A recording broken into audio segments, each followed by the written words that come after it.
Hello friends, welcome to my channel. आज हम उपस्थित हुए हैं हंटर आयोग 1882-83 को लेकर के।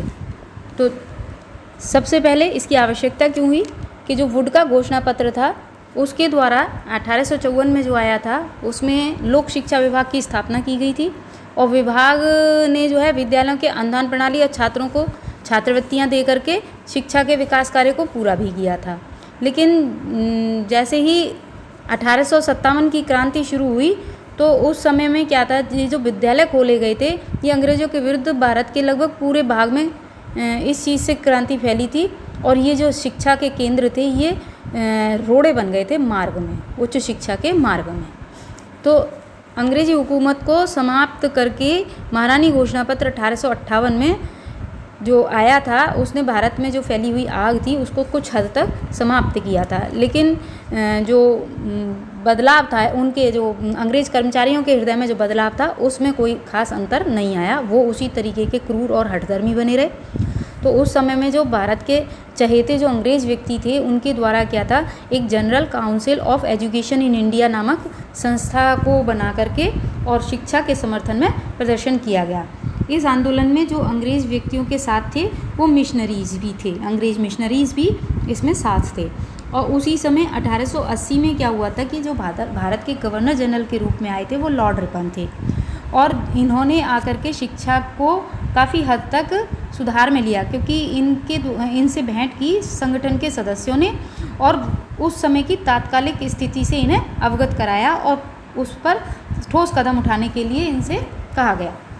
तो लॉर्ड रिपन ने सन 1882 में एक भारतीय शिक्षा आयोग का गठन किया और उस आयोग में जो अध्यक्ष बनाए, उस आयोग के वो बनाए थे sir William Hunter.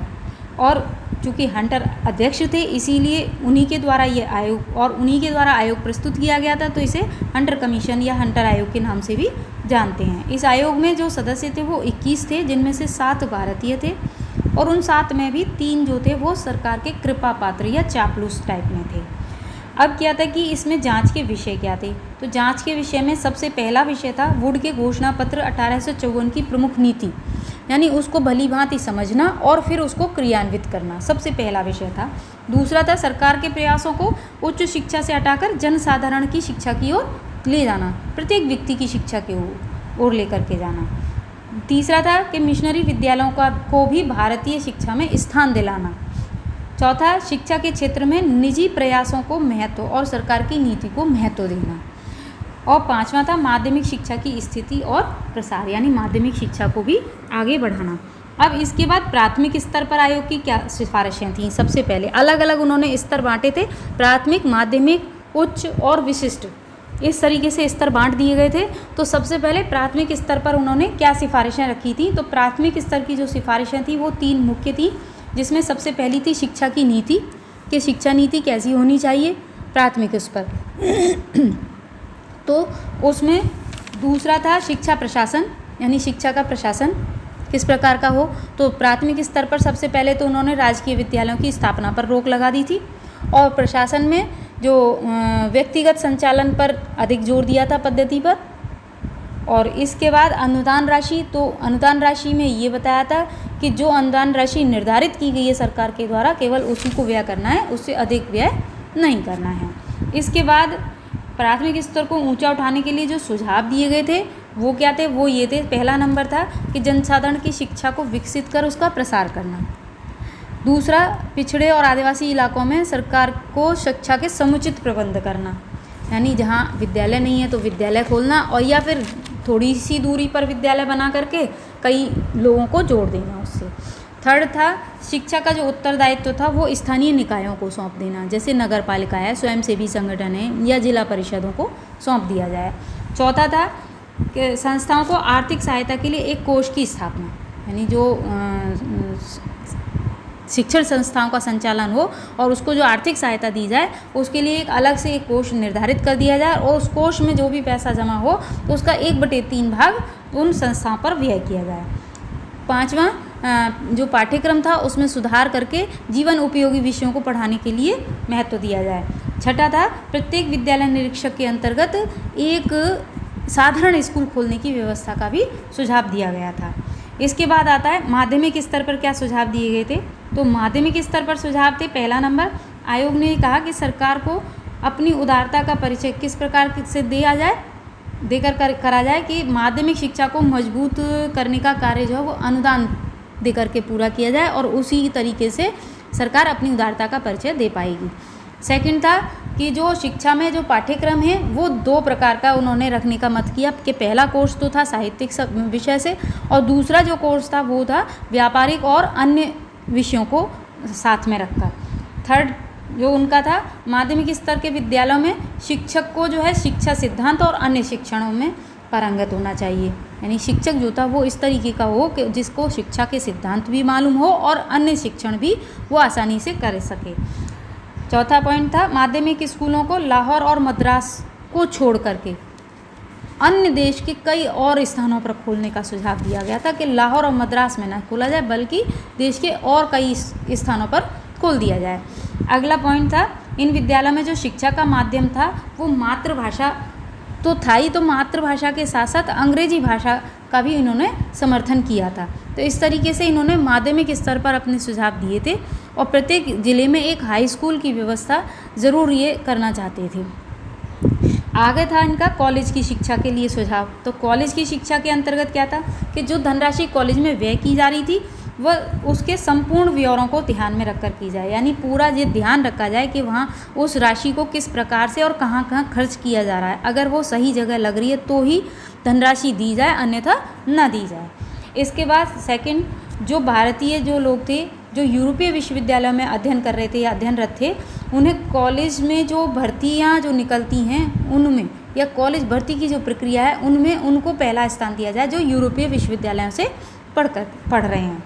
Third number, पाठ्यक्रम का निर्धारण करते समय क्या है, विद्यार्थियों की का रुचि किस क्षेत्र में है, किस तरीके का है, उस चीज़ को विशेष रूप से ध्यान रखा जाए। चौथा, छात्रों को समय समय पर सेमिनार या अन्य गतिविधियों में भी शामिल किया जाए, को करिकुलर एक्टिविटीज़ जिनको कहा जाता है उसमें भी शामिल किया जाए। पांचवा पॉइंट था, छात्रों को मानव मूल्यों और अच्छे नागरिकों के गुणों से भी परिचित कराया जाए। तो ये कॉलेज स्तर पर उनके सुझाव थे। इसके बाद थी उनकी विशिष्ट शिक्षा के क्षेत्र में सुझाव। तो विशिष्ट शिक्षा को उन्होंने 3 भागों में बांट दिया था। पहला भाग था मुस्लिम शिक्षा, दूसरा स्त्री शिक्षा और तीसरा धार्मिक शिक्षा। तो पहला जो मुस्लिम शिक्षा का भाग था उसमें उन्होंने क्या सुझाव दिए थे, क्योंकि मुस्लिम लोग शैक्षणिक क्षेत्र में आज भी पिछड़े हुए हैं और तब भी बहुत पिछड़े हुए थे। तो सबसे पहले तो उन्होंने दिया था कि जो पारंपरिक मुसलमानों के शिक्षालय चल रहे हैं उनको सरकार प्रोत्साहन दे, वो सरकार द्वारा प्रोत्साहित किए जाएँ। उनको आर्थिक अनुदान भी दिया जाए, यदि कहीं आर्थिक कमजोरी आ रही है तो उसे उन्हें अनुदान दे करके आगे बढ़ाया जाए। थर्ड था, शिक्षालयों की जो देखरेख की जाए वो पृथक रूप से की जाए और उसमें जो देखरेख करने वाला व्यक्ति हो वो मुस्लिम व्यक्ति हो, मुस्लिम समुदाय से आता हो। फोर्थ, मुस्लिम बाहुल्य क्षेत्रों में क्या किया था कि मिडिल और हाई स्कूल विद्यालयों की स्थापना का भी सुझाव दिया था उन्होंने। इसके अलावा योग्य शिक्षकों के लिए, मुस्लिमों को पढ़ाने के लिए जो योग्य शिक्षक थे उनके लिए क्या था, शिक्षक प्रशिक्षण संस्थानों की स्थापना करने का सुझाव और छात्रवृत्तियों की व्यवस्था का सुझाव।